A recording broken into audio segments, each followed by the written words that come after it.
Noel Nation, welcome into another episode of the Renegade Rundown. As always, my beautiful co-host, Jen Santee, aka Jen Santee 1890 on X, and a very special guest, our good friend, Chris Frazier of Spearatics, is also here with us, right underneath me. What's going on, Chris? Thank you for joining. How we doing today, brother? Man, just glad it's Friday. Glad it's Friday. I know that's right, man. 1 week closer to spring practice. That's like I cannot wait, man. This year feels like a really special year for FSU. How are you feeling, Jen? I know you returned, you made your epic comeback this week, but still, not necessarily out of the woods. You feeling all right? I'm so tired. Like this morning, that's what's been the weirdest. Yeah, I'm still positive for COVID. I took a test yesterday. I took one this morning. It's just not going away. Can't get over the tiredness. That's about it though. I'm good. I'm really good. I just need some rest sometimes and then I'm good. That's it. I hear you. Don't we all? Don't we all, man? I'll tell you what.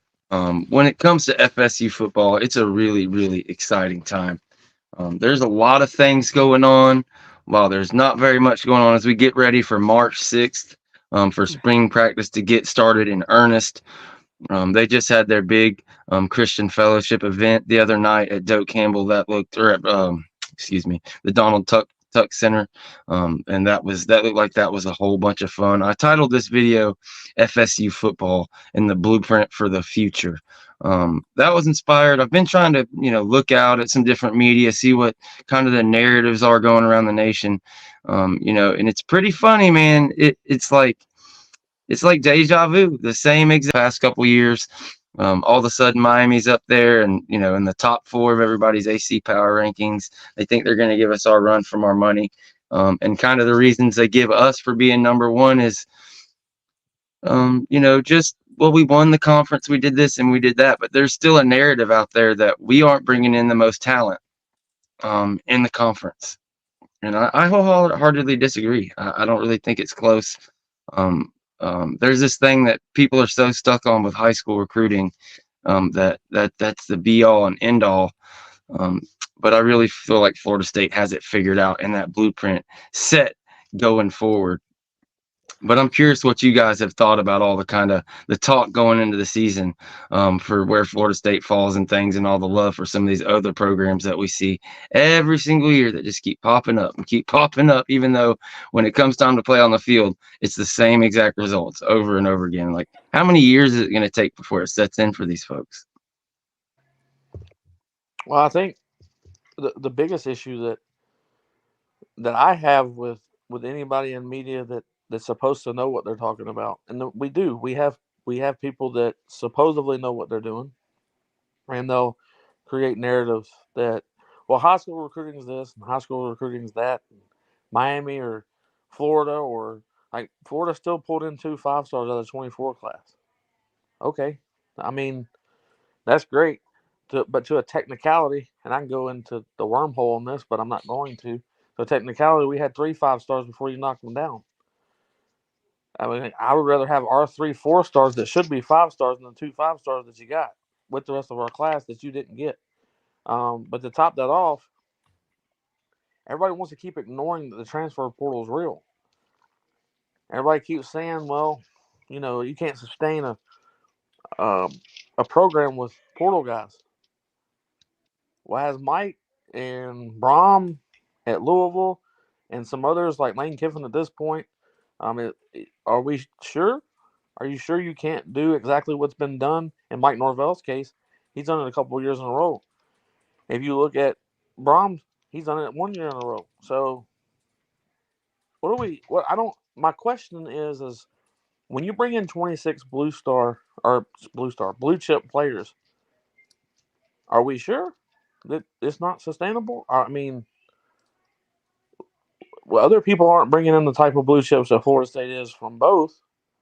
They might bring in some 5-stars, or they might bring in this blue chip recruit, but then they turn and go to the portal and they don't bring in the blue chip guys in the portal. For some reason and somehow Mike's found a way to even it out.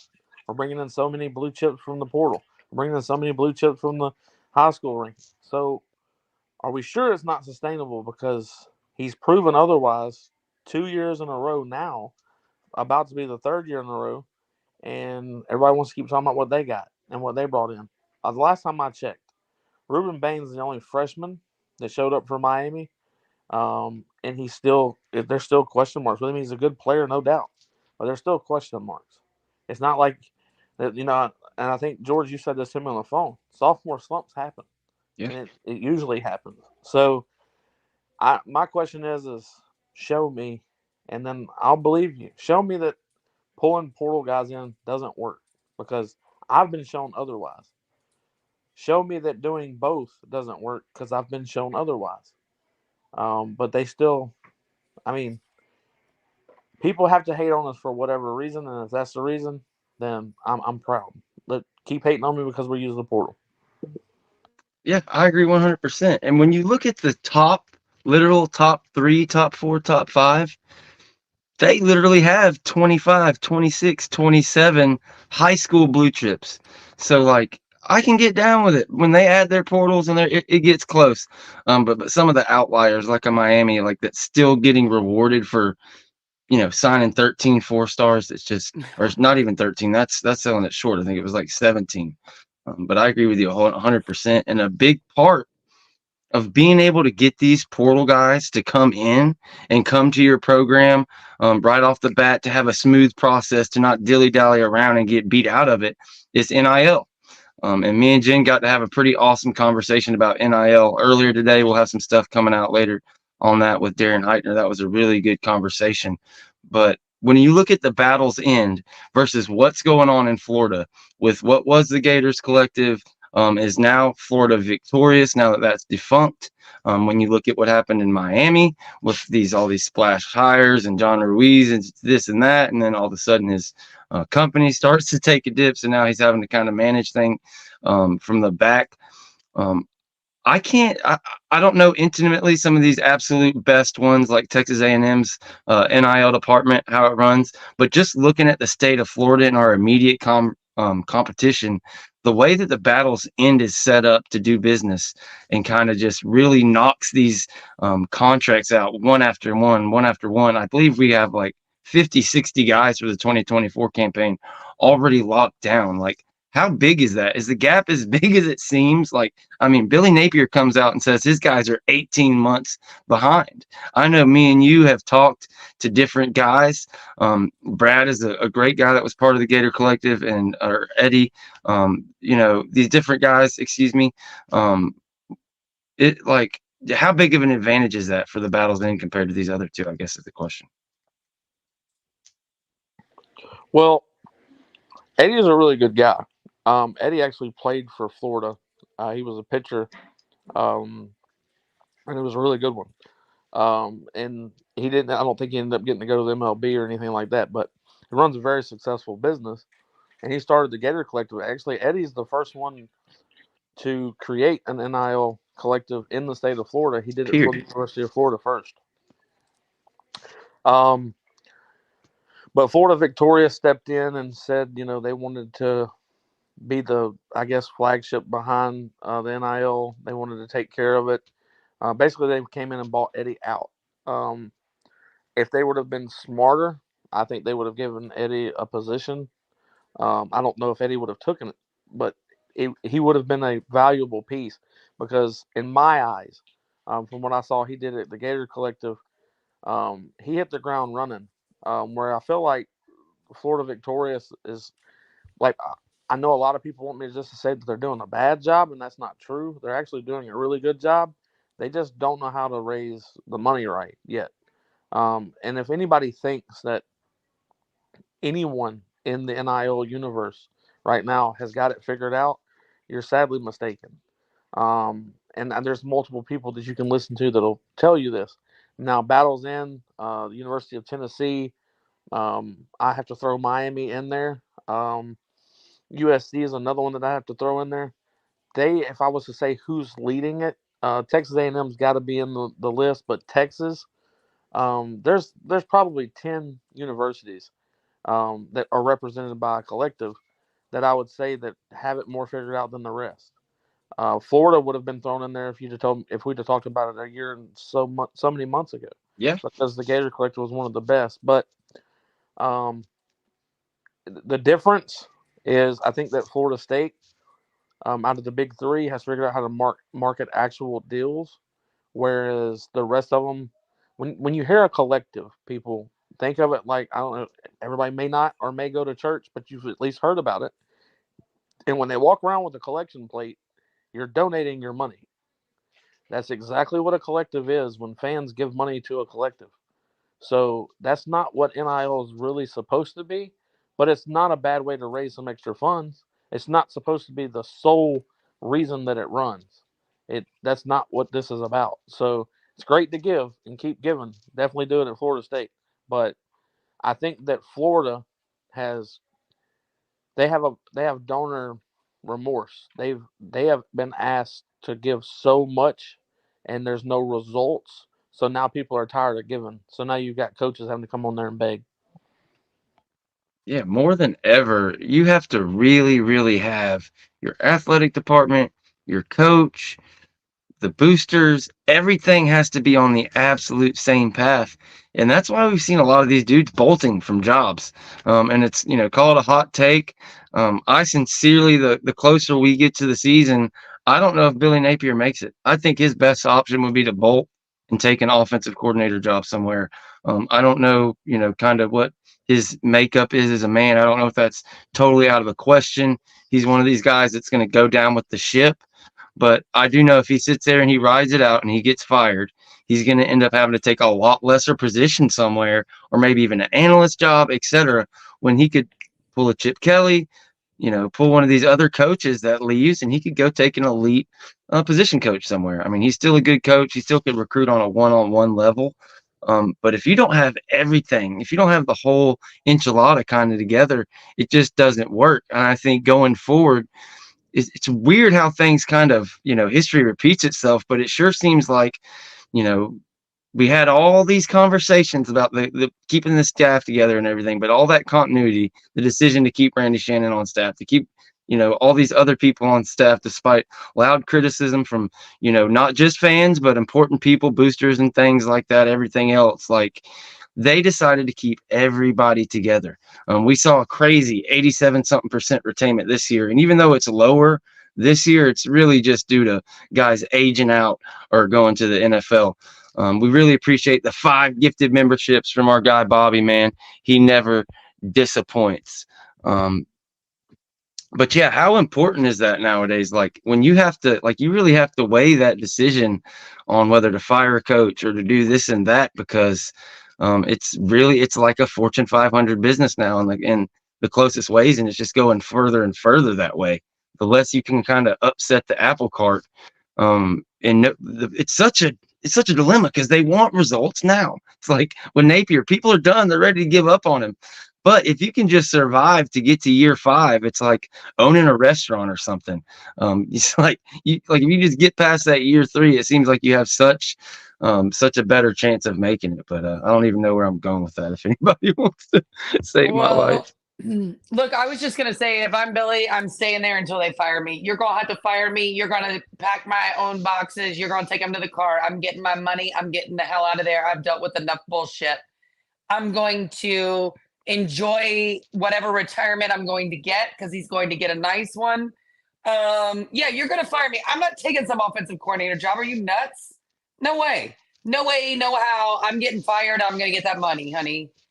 And good luck to you, Billy. You deserve it. Take that money because you have been given a shit show. Yeah, it's tough. But when I look at it in the way the kind of, we've already kind of talked about.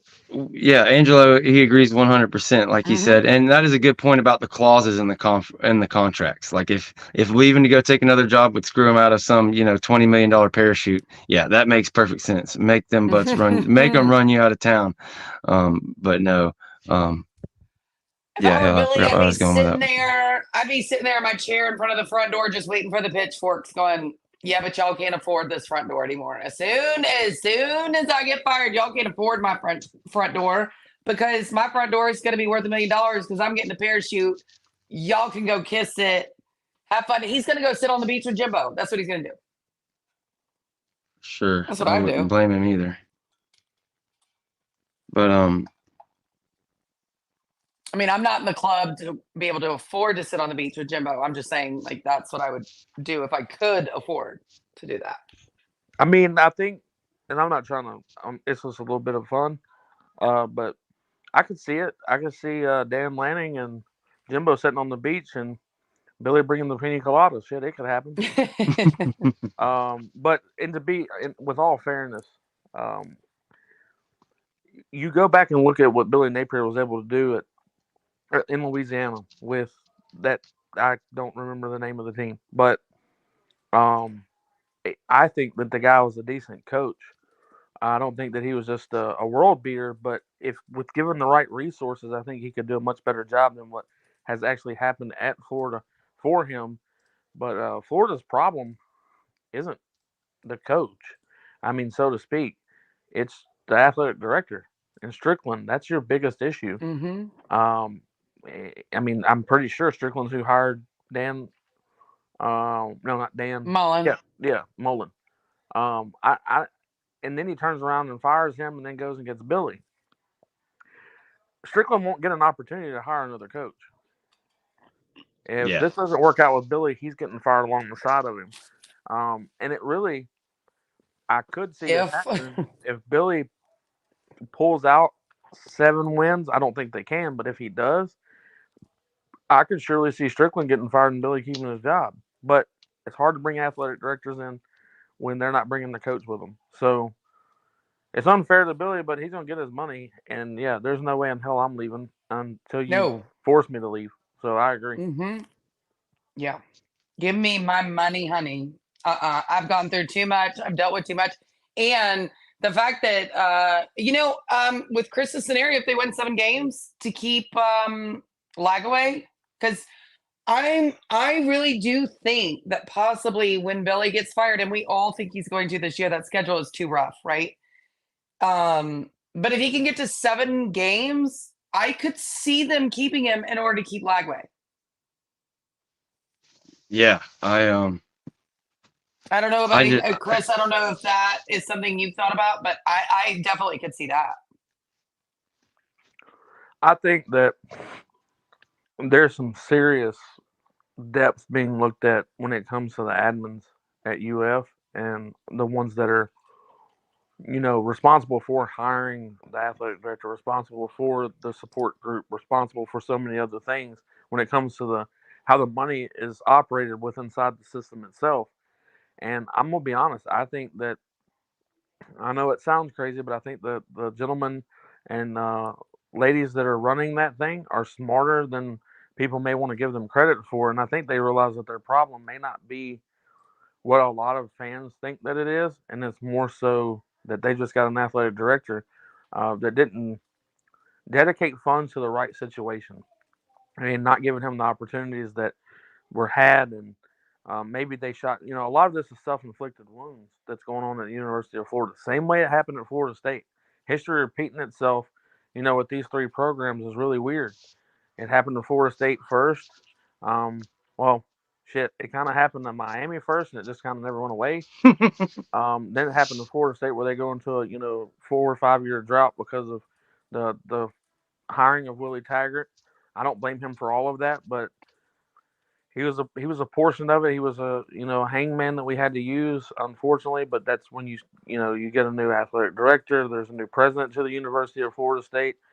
Those board of trustees are like, hey, this isn't working. We have to clean house. Like, it's not just the coach. It's all the way up to the top of who the president of the university is. So let's get a new president. Let's get a new athletic director. Then we'll go on and get new coaches. I think that Florida's kind of in that situation now.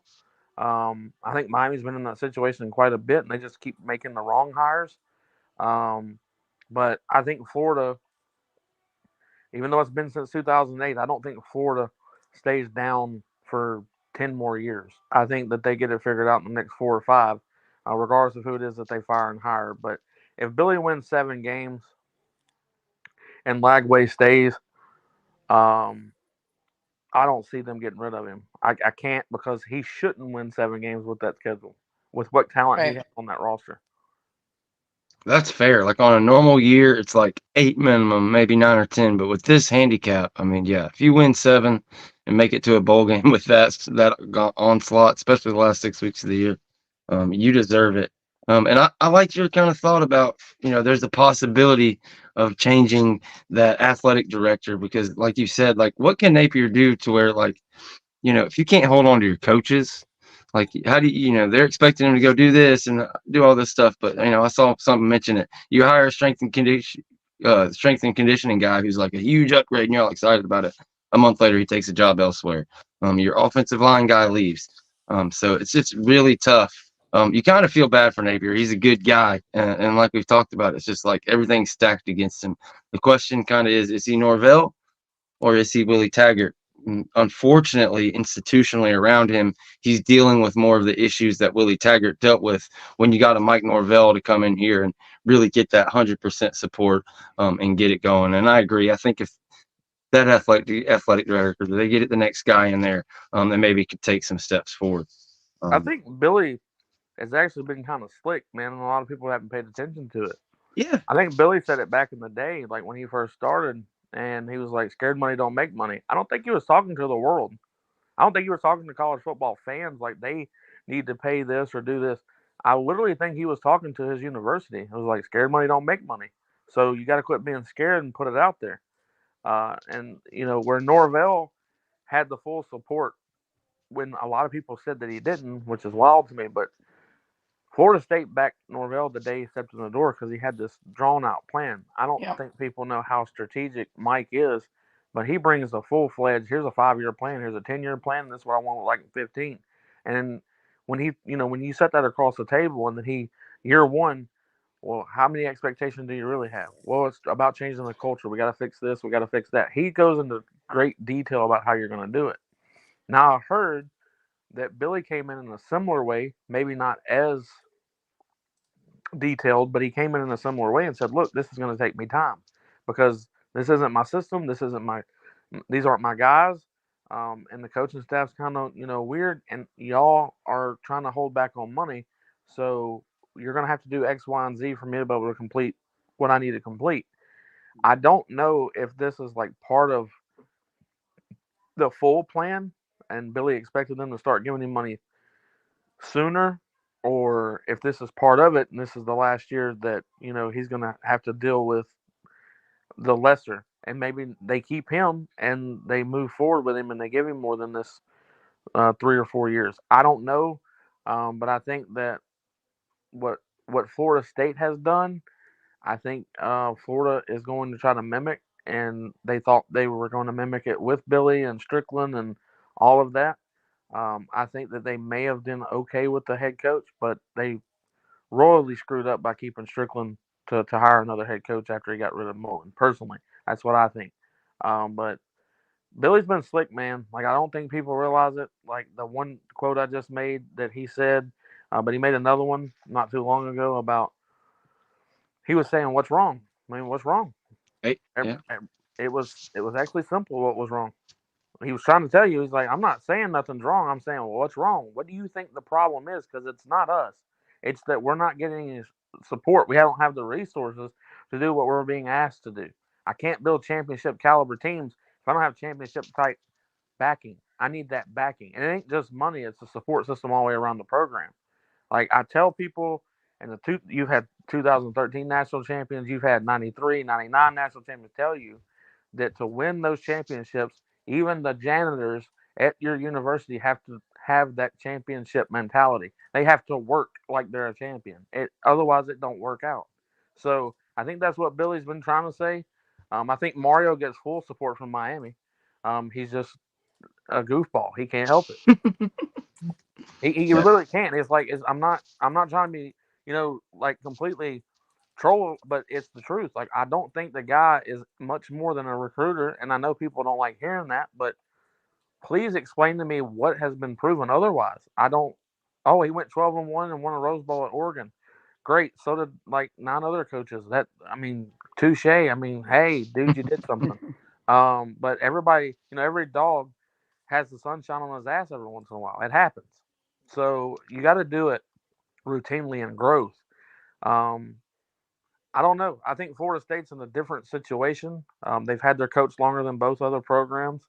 I think that Florida State, like they hit in the portal because Mike hits and gets the guys that he wants and they work out. I think that Alford is a big reason for that. You hire like-minded people. So Alford goes and hires Mike Norvell. They're both very similar in their mindsets. They're both very similar in how they operate. And then Mike goes and does his job as a coach, pulls in people that fit the system. It works out. And the issue with the other two programs is they didn't do it as well. They didn't hit on their coaches as well, and their coaches don't hit on their guys as well. So it is what it is. Um, I don't know. We'll see if they can change my mind. But right now, I don't expect Miami to do anything besides fail college football like they do every year. I think they have this crazy talented team, but they're going to fail us once again. They're not going to be who they should be when we play them in October and November. They're going to have 2 or 3 losses by them because they just can't get over the hump of being a goofball. They can't figure it out. But we'll see. I hope they prove me wrong because it'd be great for college football for at least 2 of the 3 to be back to some standard of where we matter. Yeah, I totally agree, man. And where this matters and kind of how I wanted to start with that as we started to get some people rolling here. And we appreciate everybody for joining the show. Get your comments in if you have any questions and stuff. We'll open up the lines a little bit. Again, thanks for joining us right here on the Renegade Rundown with Chris Frazier of Spearatics and Jen Santee. The 2 first recruits I want to talk about that really stick out because we're talking about what Florida has going on, the uncertainty with the future of their AD, their coach, their NIL collectives. They got their coach saying they're 18 months behind because they just, completely waxed out a collective and started anew.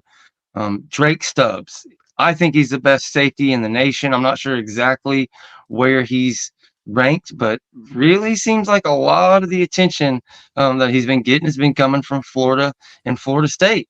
Our buddy James, of course, coaches at Mandarin and is super, super high on the guy. I mean, pretty much anybody you talk to that knows football that's watched him play thinks he's that dude. How are you feeling on him right now when it looks like your main competition is Florida and the next guy that we talked to after that, kind of the same situation? Well, I would say what Florida State's doing with recruiting is a lot quieter this year. And I think it's kind of alarmed some fans. And that's fine because it matters how you finish. It doesn't. The loudest in the room's not always going to be what you expect them to be. Like last year, we started off kind of fast and it slowed down midway through, and then all of a sudden in July we had fireworks. What Florida State's doing is they're playing the long game. They've played the short game with the KJ Boldens. They played the short game with what's his name that we didn't get, but what you're doing is you're learning from your mistakes. So you're not being the loudest one in the room, which not saying that Florida State was ever the loudest, but what they were doing is they were getting on kids quick, and they still are, but they're filling the relationship out before they just go all in on them. They're figuring out what this young man wants out of the program, what the program can bring to the young man, and how we build, we build it together. Like that's the biggest understanding that you have to have with these young men that are coming in, that we're building something together. How do I feel about Drake? Myself, I mean, I'm gonna be honest, so let me fan a little bit. We have to have him. I'm not gonna sugarcoat it. That's one that we have to land. Luckily, the gentleman that recruits that position is damn good at it. So I think we do a good job with him. Jamie French is another one that I think Dugans is doing a phenomenal job with. And there's also an offensive lineman that's at Mandarin as well that I think Atkins is doing really well with. And it's kind of weird because we're jumping on him before he's rated a 5-star or a 4-star or a 3-star. He's not rated anything. And it's funny because we've jumped on him before anybody else. Sounds very similar to a Luke Kromenhawk situation. And I think he ends up being one of the top offensive linemen in the country. But our fans only see what's put out, right? They see, well, this top offensive lineman or this top offensive tackle, he's basically going to Texas or he's going to Georgia. We're not going to have good offensive linemen again. Okay, Keep believing that. I and going around saying that somebody, and this is directed toward people that say that it's a lie. So if you're telling me that I'm lying about that we put resources in the offensive line recruiting, or that we put resources in the defensive line and linebacker recruiting for 2025, then you're calling Mike Norvell, Alex Atkins, Odell. You're telling me that Michael Alford is a liar because that's who told me that that's where the resources were put. So if I'm a liar, then that means that they're a liar. Or you could just be a cupcake that wants attention, and you might need to go play with yourself because nobody else wants to. Oh man, that makes me think of, and people that don't know, Chris puts his money where his mouth is. He's got like a $2,500 bet that Florida State brings in, I believe, a top 5 offensive line class. Is that what it is? That's correct. And so we've already got the number 1 inside offensive line in the nation, and Solomon Thomas committed, and we've seen him dominating these different Under Armour and Nike camps and stuff like that. And another big time guy, I'm not sure if he's the number 1 tackle or not, but Peyton Joseph is a guy that I never, over the kind of years, I didn't think we were kind of in that. I didn't think we were kind of in his line of schools, but all of a sudden we start getting some smoke, some visit action. We got some shout outs on Twitter and stuff. I mean, if you can get that guy, if you can get Solomon Thomas and get Peyton Joseph, and then he's another guy who Florida really thinks they've got a good chance for, that, for my money, when you talk about having the best coaches around, like you mentioned, for one of those other guys and wide receivers guys and Dugans, you've got Alex Atkins plus, and to remind people, having Chris Thompson there at tight end, coach, is another big thing. Like, Florida had 2 offensive line coaches in name. Florida State doesn't have that, but they do have 2 badass offensive line coaches on staff. And I don't think people realize the potential for the kind of star-studded 4 or 5 offensive line that Florida State's going to bring in this year. Well, the other thing that I pay attention to is people write me and they say, hey, Chris, so-and-so said this. So-and-so saying this about you, but they're not saying you. They're just saying it about you. I was like, if I attacked or went after everybody that did that, I wouldn't do anything else. But when people post stuff, and there's going to be one particular person that thinks I'm talking about them, and I'm talking about them and multiple others. But yeah, you're included in this one. Whom I'm talking about. You're not going to call my name. I'm not going to call yours. But the truth of the matter is when you put out stuff like, I heard we're out of it for this kid, and we're out of it for that kid, and it's February. Okay, first and foremost, it's February. Second, the voices that you hear in your head don't count. If you're hearing voices tell you that we're out for this kid, you're hearing shit in your head, or you might want to go get help, because that's the farthest thing from the truth. So I'm going to let people do them. They can go wallow with whomever they want to and believe whatever AAU coach that they want to believe, if there is one. You can do whatever you want.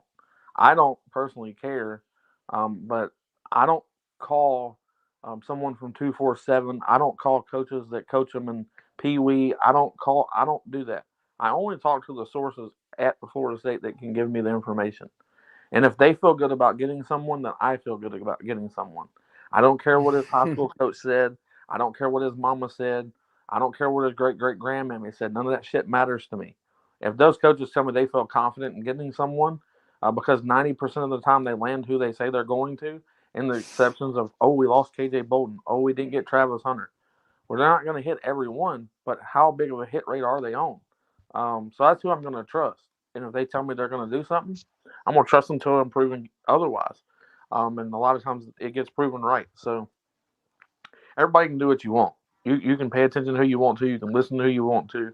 If you want good laughs, you'll listen to certain people.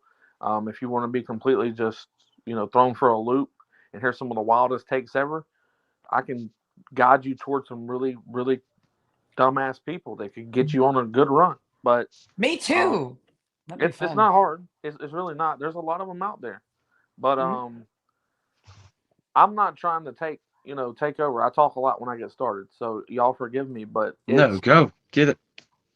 It's one thing to tell me that you have sources and all of this other stuff, and that's great if you do. I don't care.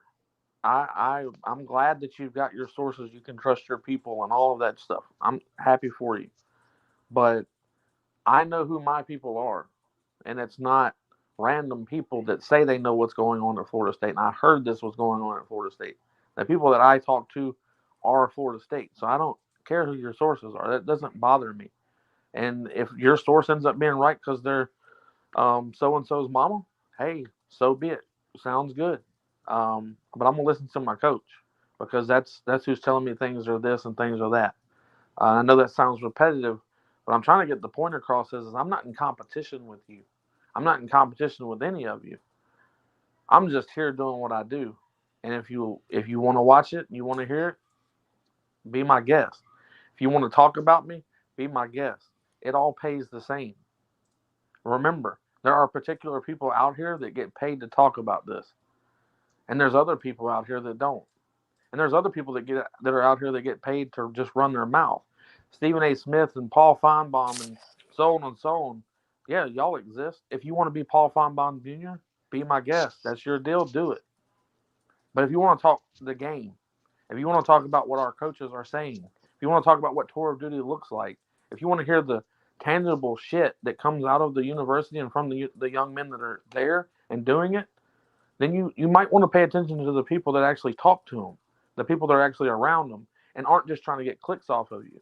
Because I'm starting to notice a lot of people are starting to separate themselves from some of the bigger national media coverage, and they're only starting to stick with the smaller guys and the people that are actually there to witness it.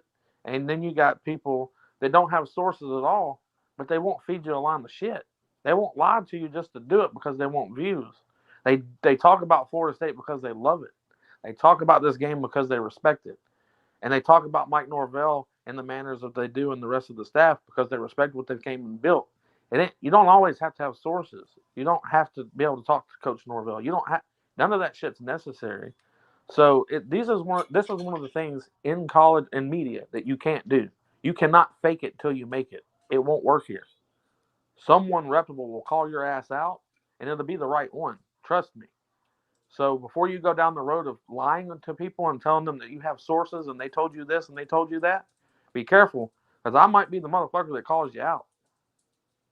And you're going to have to prove it to everybody because I'm not going to leave it alone. And yes, so before it goes there, I ain't got shit else better to do besides ruin your lying ass. That's all. I'm good. Facts. Tell them, Chris, man. I mean, yeah, these are 16, 17, 18-year-old kids we're dealing with. If anybody tells you February, a good 10 months before they even have an opportunity to sign, that anything's done with, that just goes to show you how gullible they are. All these recruitments, you want to talk about KJ Bolden, that thing flipped back and forth 20 times for between February and signing day, between Georgia and Florida State and everything else. These coaches are playing it cool. I can't wait for that kid to ride the bench, and he's going to ride the bench for 2 years, and I can't fucking wait. I'm so excited for it. Let his ass ride the bench. Let his felony ass dad sit there. Probably going to go back to jail here soon because he's going to break that. Whatever. I'm sorry. I'm being a hateful thing, but he didn't have to be so hateful when he flipped. He didn't have to be. He chose to be. So when you poke the bear, that's what happens. Good luck. Enjoy your life. Have fun. I love it. Yeah. Can't wait for it to be fucked up because it will be. It will be. Because Athens police is not like regular police. Athens police actually arrest Georgia players. They're not down with the program, guys. They're not down with the program. They don't listen to Gainesville police. They don't listen to, Tuscaloosa police. Athens police, they want your DUI. And with your history and your family, your dad going back to jail, buddy. Have fun. That's what I have to say. Was that mean? Was that mean? That was mean. Okay. I'm sorry. No, shit. Hey, you are your own gangsters, as they say in the thing, Jen getting gangsta. But no, like everything we've talked about, Florida State is kind of living a charmed existence because we got it going on. We were just 13-1. So we don't have to pressure and do all these things to beg and get a guy locked in and beg and plead for NIL deals and all that stuff. We've got the season to play out. And that's another thing that I talked about, on the thumbnail and stuff. And you brought up the tour duty. This year, the tour duty, wow. To hear that it's the absolute best one in year 5, and that these guys coming from Alabama, Georgia, all these different places are saying it's tougher and harder than what they were used to. And you hear a lot of the guys, the young freshmen, again, another year coming in and really adapting to this thing, and loving it. How big has the tour duty been for this group, getting them together and getting ready for a run and spring practice? This has been the most intense tour of duty so far, and I'm not just saying that. That's the words of the people that are running it, the people that are running it, the people that are in it, that have been in it for multiple years. They're saying that this is the most intense mentally and physically that it's been.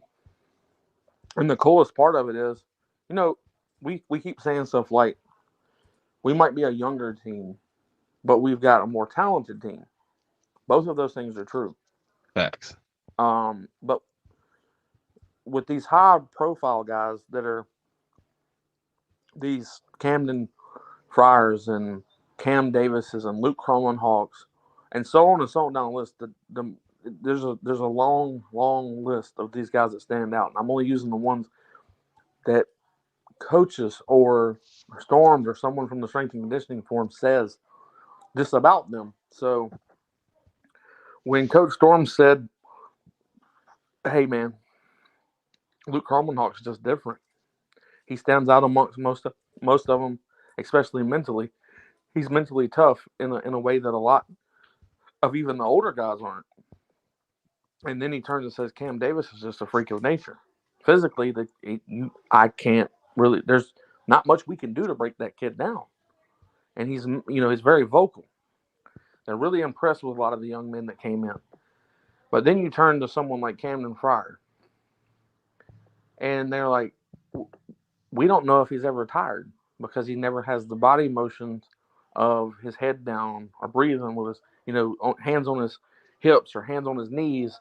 He doesn't do that. No matter how long they go, the young man's always taking the next step. He's always pushing, and he's very vocal as well. They said that he was more vocal than any wide receiver that came into the program, and since Mike's been here. As a freshman, this is one of the most vocal leaders that they've had in that room.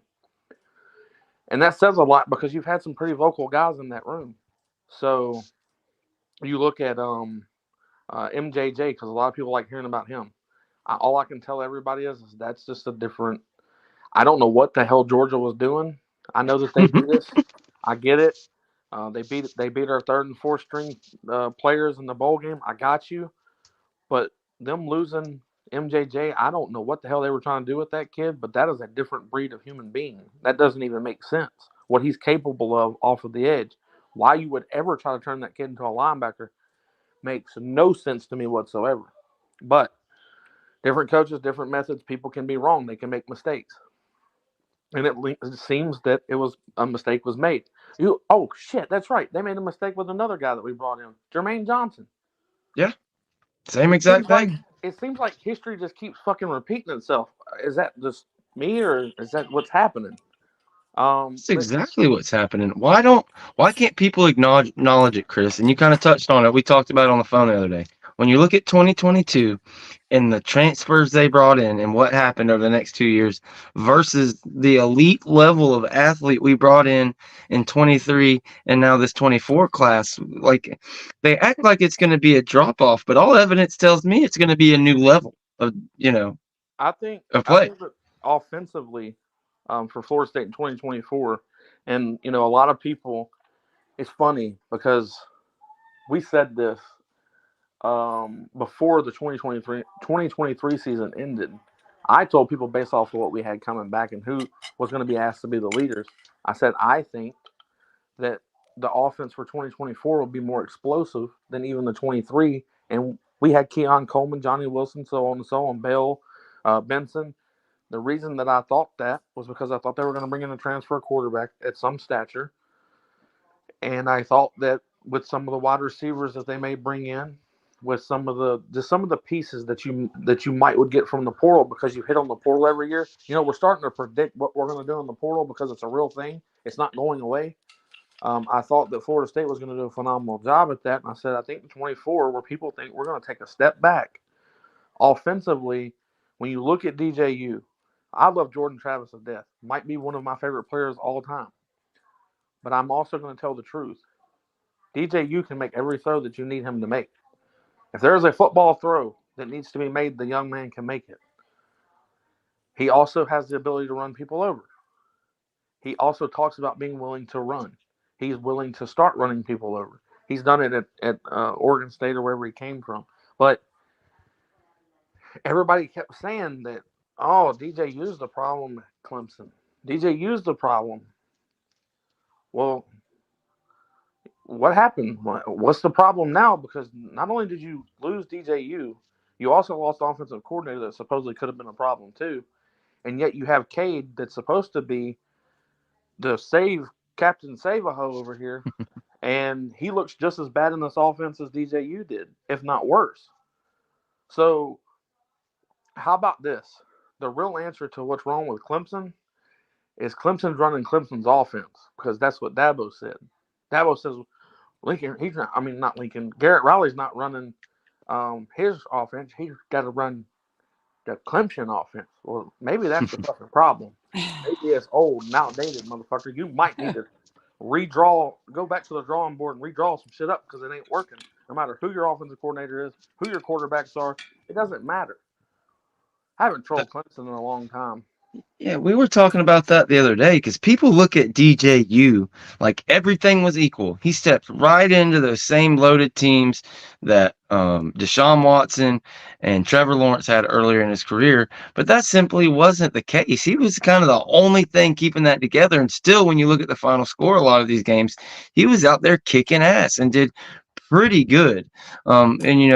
As like you said, comparing the different quarterbacks, you got to look at what Jordan Travis was when Mike Norvell got a hold of him versus what DJU is when Mike Norvell's getting a hold of him. That's the difference. And people, he's wildly underrated. And go ahead, Jennings. I know you've been super high on him. He's not even in the top 10 of these different lists people have put out. It's ridiculous. Okay. I saw a comment that's in the chat right now, and it is so on point. Cade did look great in that championship game because UNC had no defense, and they're 100% right about that, right? When Cade had to come in, there was no tape. Cade Kalubadik or whatever the hell it is, he's not good. Okay, he's not good. Kalubadik, Klubnik, Kalubadik, Locky. I don't fucking care. It sounds like a can of dip to me. But all I'm saying is, DJU is better than Cade. He's more athletic than Cade. That is true.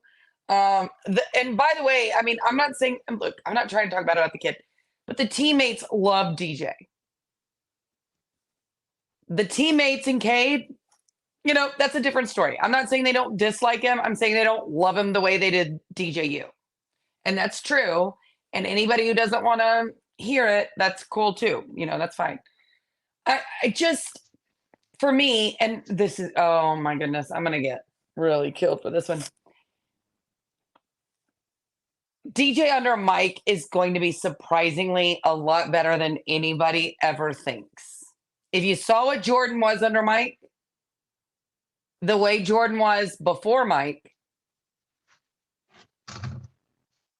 I really don't know what to say. So Mike comes into Florida State, whereas Jordan had already transferred under Willie Taggart here. Mm-hmm. And that whole coaching staff had this kid believing that he was not a quarterback. He was willing to switch positions or completely give up on football. Mike comes in and says, you see those 3 Heisman winners out there? We think you can do that. And it's like Mike's telling you, hey, listen, we're going to build you from scratch like a chef does. We can make shit taste really good, and we can make it look really good. So Chef Mike is what I'm going to start calling when it comes to Jordan. No, Chef Mike put Jordan Travis together piece by piece, gave him the confidence that was needed, gave him the playbook that worked for him, gave him the training with toe cars and before that with Dillingham that made this young man understand that he was much better than what he believed himself to be because no one else spent the time to show him. Now you're telling me that a guy that's coming in that's 6'5", 245 pounds, that has been playing this game for the past 4 or 5 years or however long it's been, and he's done it quite well. I understand that he hasn't won a Heisman. I understand that he's not the greatest quarterback of all time. But what I do know is statistically, he is a better quarterback than what Mike's had in quite some time. And now if Mike can turn a kid that doesn't believe in himself as a quarterback or even as a football player, you're trying to tell me that Mike Norvell can't turn a guy that's almost already there into an even better one? I think Chef Mike's going to put his twist on it, drop a little spice on that bitch, and watch it burn on the field. I think that's what we better get ready for. I think people are going to be surprised with how the QB looks this year, and this is why I wanted DJ. Okay, this is why I wanted DJ, and it had a lot to do with the fact that this is the school he wanted to be at. So I feel like if that's his only focus, right? He's been studying Mike Norvell's offense while he was at Memphis. He's been studying it while he was at Florida State. He studied it for a long time. This kid knows what he's getting into, and he's already really super good. And he's not down on himself. He is confident and he's ready for this. This is his last hurrah. And if you think he's not going to come out here with Mike's coaching, I don't want to say it, but I think we're going to be really surprised, and I think we're going to be really happy. No, I'm not afraid to say it. I agree. I think the deal is even now, like as great as Jordan Travis and everything, when you talk about a pure, passing talent, working the pocket and just distributing the ball as a game manager. And I saw somebody talk about explosive athleticism. Yeah, DJU doesn't have the same explosive athleticism, game-breaking ability on the outside when it comes to running. But when it comes to being a game manager and playing the true quarterback position, I mean, it's a couple levels ahead of where Jordan Travis was.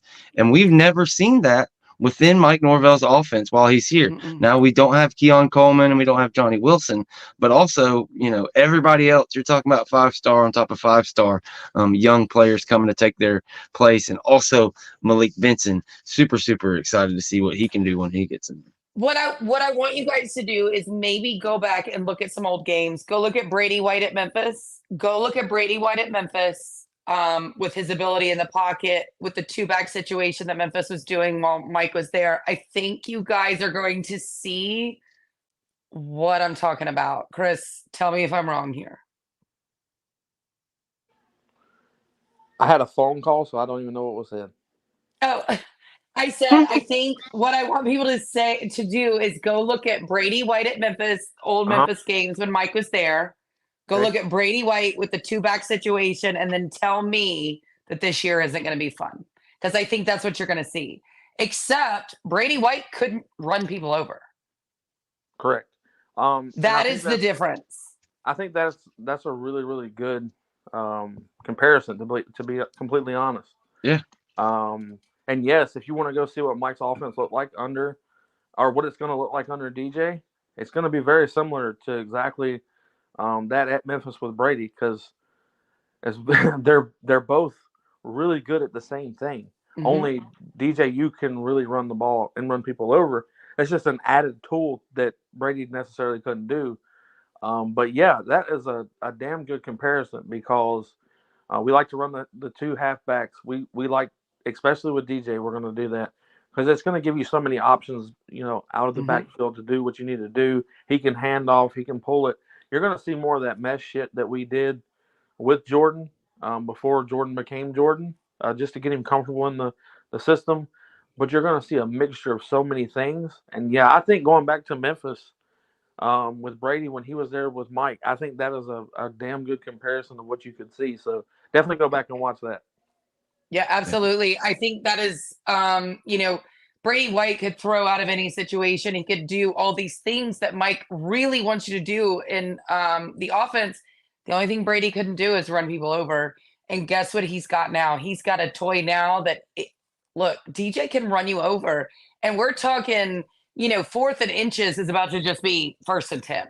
Okay. And it's not even going to be a question right now. It's not going to be a question anymore, especially in the ACC. I mean, come on. What, is weight going to stop a 4th and 1? No. Come on. So it's going to be fun. I think people are going to be so surprised. I think they're going to be happy. I think they're going to be excited. This is going to be a really fun year. And I really don't understand some of the downplaying or the lower ranked that Florida State has, because to me right now, DJU is the epitome of a Mike Norvell quarterback. Yeah, for sure. We're finally going to see it. We kind of talked about it and hoping we get to see it when one of our backups came in, and Tate Rodemaker and some different things, possibly Brock Glenn. We saw some flashes from Brock Glenn, but we truly are going to see it. And I'm on board with both of you guys. Like, even in the spring game, I just don't think people realize just how crisp it can look and just how open Mike Norvell gets guys. I'm not going to call it one of those great Clemson offenses back in the days, but back in the days when they had the originators of that offense and they were scheming guys open, we're going to see a chance. We're going to see a chance for him to be in that kind of offense this year. Oh, yeah. Bobby says anyone saying DJU won't be good is just trolling with the $1.99 super chat. And Angelo, leave him alone. Okay, he's just a realistic Kane. But yeah, we love it. He's more than welcome here. Anytime he wants to come. But another big thing in the news, I haven't dove in with quite as much enthusiasm as we have in the past, because a lot of this is a bit of a formality till we find something to really happen. But Florida State, ACC has kind of answered their suit here in the state of Florida. In the state of Florida, I think they want you to limit these things to like 51, 52 pages. And the ACC submits this 152-page rambling thing. I wasn't sure if you guys, how much y'all have got to look at it, or what do you think it means or anything. But I think the ACC is just showing more and more, like, it's just almost like they're just putting up a bit of a fight just to say they did until they settle, because it's just nothing in there seems realistic. Like, and all the presidents and all the things, Florida State just keeps pushing buttons, and it's like more and more realistic. I think the main thing that came out, from today, there's an ability for that we kind of knew about, but we haven't talked about in a while, that Florida State could actually buy back their rights and all these different things. But just curious if y'all had seen anything about that today. Okay. Oh, sorry. Go ahead, Chris. You go first. You go first. So, what I will say is what the ACC did not know, and Florida State knew before Florida State first mentioned that they were going to look at ways of getting out of the ACC conference or getting paid more. What Florida State knew, and the ACC did not know, was the second that Florida State said they were going to look for a way out, Florida State won. It was over then. Now, they didn't want to admit that. No one does. No one wants to admit off the first conversation to be had that you lost. You can't be. You're the great ACC. You're this big conference. You're taking care of all these teams, right? You've got all these deals had that Raycom Sports has gotten, all that shit that everybody's already heard. The truth of the matter is when you do shady shit's going to come back to haunt you at some point. It's going to find you. All Florida State did, in a manner, and this is hypothetically or metaphorically speaking, not hypothetically, but metaphorically speaking, it's like one of the dads telling one of the people that want to date his daughters, you come in my house, or I find you in my house after the time that I told you could be here, or that door's shut, you're going to meet your maker a lot quicker than you were supposed to in the natural life. And that's all Florida State did. They brought all of the skeletons up front and said, look, you're either going to do what we're asking you to do, or we're going to start pulling your shit out of the closet. It's up to you. And they didn't have to pull but very little out of the closet before what the ACC is basically saying is, let's end both lawsuits. I'm telling you, this is what they're doing. Now, Florida State, not too long ago, said that they wanted to, what did they do? They filed to dismiss the case in North Carolina.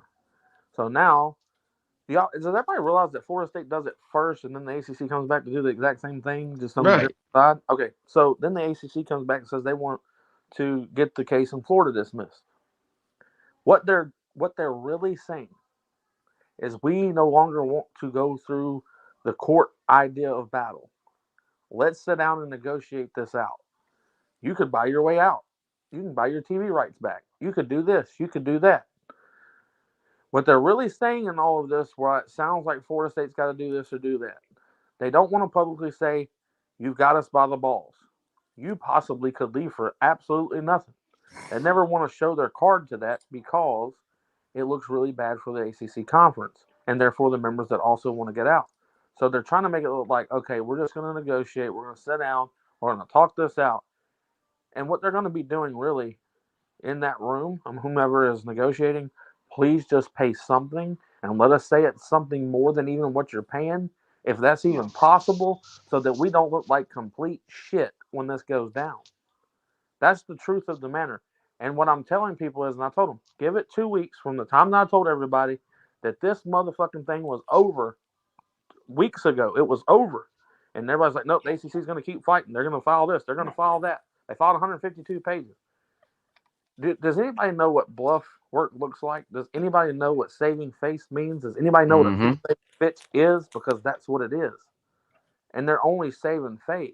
That's all this is a bunch of bluff, bunch of fluff shit, so they can make it look like that, okay, well, we agreed to do it, so we both have, control in the situation. We're being the nice guys and letting Florida State out. They want you to believe whatever they want you to believe because there's a narrative to be had to keep as many ACC members as they possibly can. The problem is no one's going to believe the bullshit, but that don't mean they're not going to try it. Only because liars get caught lying don't mean they don't lie again.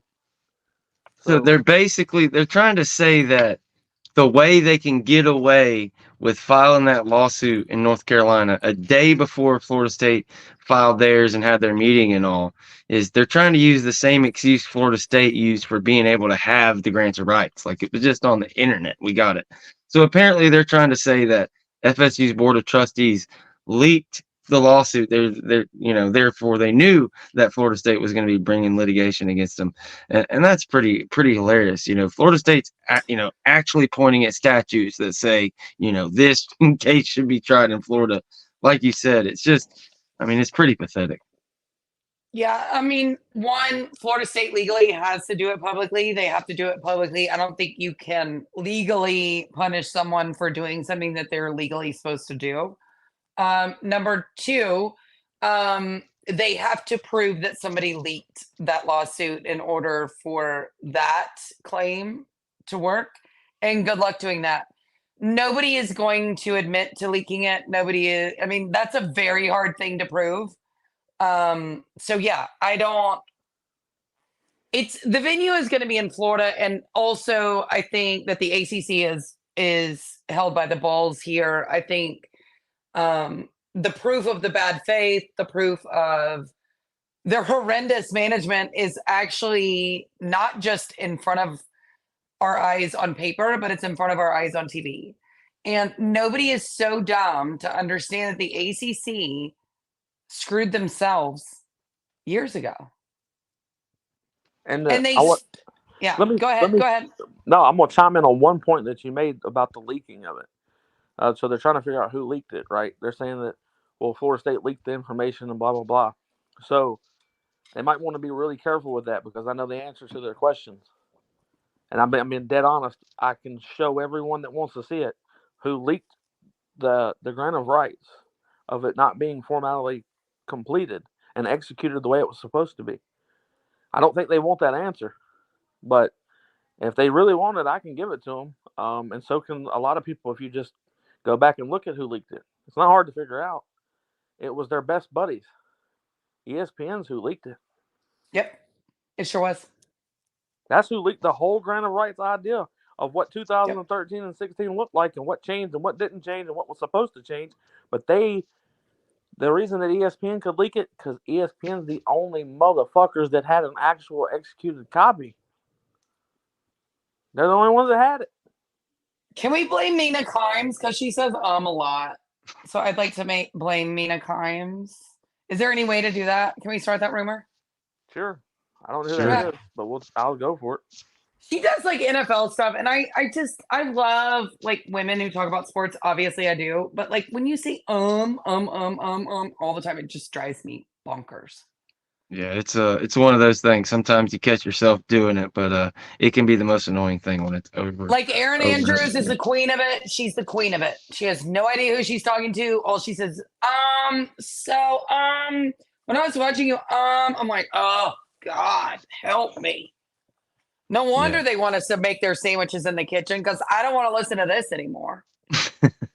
I threw the number up there. If you have any questions or anything before we get out of here, that's 850-495-1906. And I think Chris touched on a interesting point there about ESPN and kind of where this thing's all going. I think that's the biggest thing. You know, at the end of the day, if ESPN had their back in this fight, and somehow ESPN was making a bunch of money on this deal or this or that, they would have a shot. But at the end of the day, ESPN is going to throw their ass under the bus so fast if they try to take this thing to Discovery, yada yada. So I agree. I agree with what Chris was saying 100%, kind of what I was alluding to.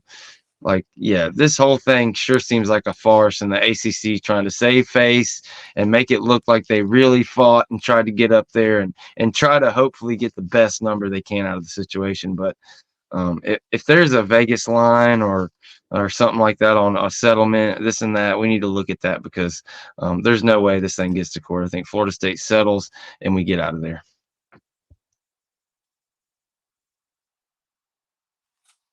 We got our first caller there. Good time, and you're live on the Renegade Rundown. Yeah, this is Nick. What's Real up, quick, Nick? wanted to shout out the baseball team. The Okay. first game of the season, the first game with after 11 passed, and they got 11 runs in a shutout win.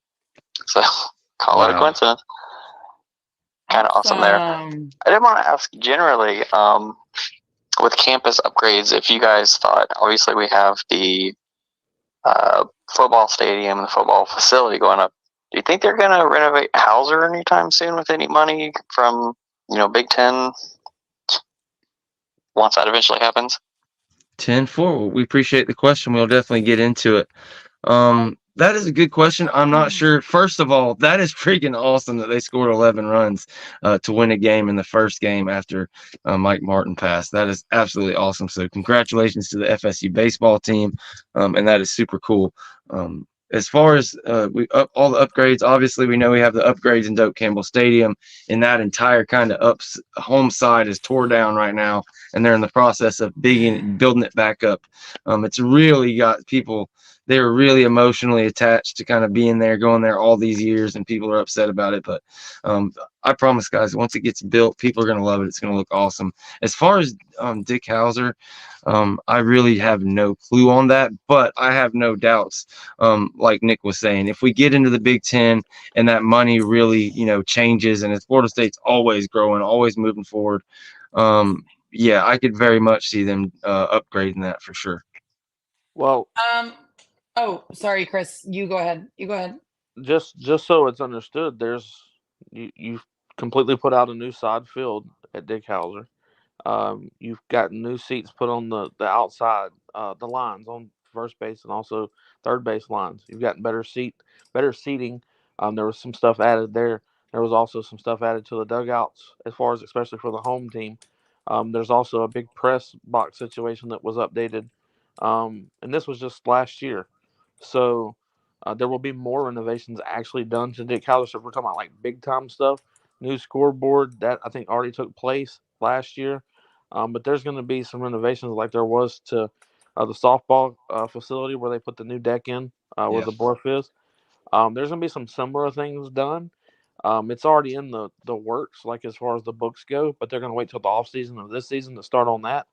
And that's based off of we got to get Doak done, we got to get this done, and they did before they even started on Doak or started on the standalone facility. They made sure that the soccer field, the softball field, the baseball field, they made sure that all of those were put with new sod. They made sure that there was new maintenance and stuff done to the outer wall, the scoreboard. There was a number of things that were done that cost. Everything costs a shit ton of money now. But as far as big renovations, I think you're going to see that in the the end of the 2024 baseball season is when things will start. Will it be done by the beginning of the season? I don't know, because the majority of what you're working on right now is to make that Doak Campbell is ready to go for the 2025 season. We're not limited on seating. You're going to make sure the standalone facility is up and ready to go for that spring. So it just depends on when they can jump on it. And yes, there's multiple contractors, but there's only so much room that you can work on campus where students can and cannot walk. So yes, there's going to be plenty of renovations done at the baseball field itself. Heard it here first. And yeah, that deck on the softball field is super dope. Super dope. All I was gonna say is that for anybody that thinks that the baseball stadium is not up to date, you clearly have never been to another baseball stadium. Dick Hauser is amazing. Everything about it is amazing. The fan support is amazing. Like, there's not a lot of schools that have that same baseball presence. So, yes, could it use some renovations like Chris was talking about? Absolutely. But we're not like in Miami territory here, guys. Sorry. That's where I was going. Absolutely not. Absolutely not. Let's see. I just completely lost what I had in my mind for our last little segment here. But again, guys, the 850-495-1906. If you have any questions, before we get out of here, you have anything on your mind, Chris? Anything you want to promote on y'all's channel coming up soon? The only thing that I can ask everybody to do is make sure that you go to Spearatics Media on YouTube, subscribe to the channel. Check out last night's episode. I did a terrible job of advertising for it because I didn't know if I was going to have it based off of all the moving shit that's going on with me. I ended up throwing it up there anyway. So if y'all would go back and watch it, James and myself and Chip had some really good conversations as far as where each in the big three are, also in the tampering situations of what's going on at Florida State. I got told right before the show launched that I couldn't give some of the information that at first I was told that I could give. And it looks like that I'll be able to give that actual information on Monday's show. They just needed some releases, I guess. Make sure there's no cease and desist and shit like that. So there wasn't. So Monday's show, I should be able to release the actual information that I wanted to give on whom did what. But other than that, man, we've got big shows coming up. It's just I'm in the middle of moving, and there's particular people I'm not having on when my shit ain't all together. As soon as it's all together and I'm in my new place, then I'll absolutely start getting those people on like I told people. But everybody's kind of in the mix of waiting for certain news to pop. And a lot of these people know that news is coming, so a lot of them really want to talk about that on the show, and we can't talk about it until it actually happens. So a lot of that's the reason why it hadn't happened. But other than that, just make sure you go to Spearatics Media, subscribe to the channel, check out the episodes. We go live Mondays and Thursdays at 8 p.m. Eastern, and I do pop-up shows on Sundays. If you become a member, you can get in the Discord and get all the recruiting information, transfer portal, and tour of duty stuff that you could possibly want. So that's pretty much all that's going on here. Absolutely. We love it, man. We love it. And we appreciate all you guys for joining us. It's kind of the calm before the storm right now, man. We're just waiting for spring practice to start.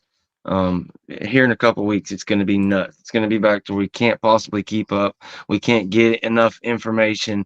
But like Chris talked about earlier, kind of everything's really pretty quiet in-house on the recruiting front. We just have signing day ended. The portal's closed. Just not a ton of stuff coming up. But we do have a lot of fun conversations, and we're going to be releasing here in the next day or two our awesome conversation we had with Darren Heitner earlier today. If you guys know that name, he is a lawyer that has been, really on the forefront of being able to help and represent these players when it comes to NIL. He's actually a Gator fan and was kind of, he has some inside information when it comes to these different collectives and stuff around the state and nationally. So that's going to be really fun. We're going to release some content from that. And we appreciate Chris coming on. We appreciate everybody. Did anybody have anything? Jen, did you have anything before we get out of here? No, I'm good. All righty. Well, we love you guys again. Thanks for joining us on the Renegade Rundown. And we will see you guys Sunday with the show. And we will let you guys know what we have coming up again. Thanks for Chris joining us. And go Noles. And we will see you guys next time right here on the Renegade Report. Make sure you hit that sub and like, and we'll see y'all next time. Good night, guys.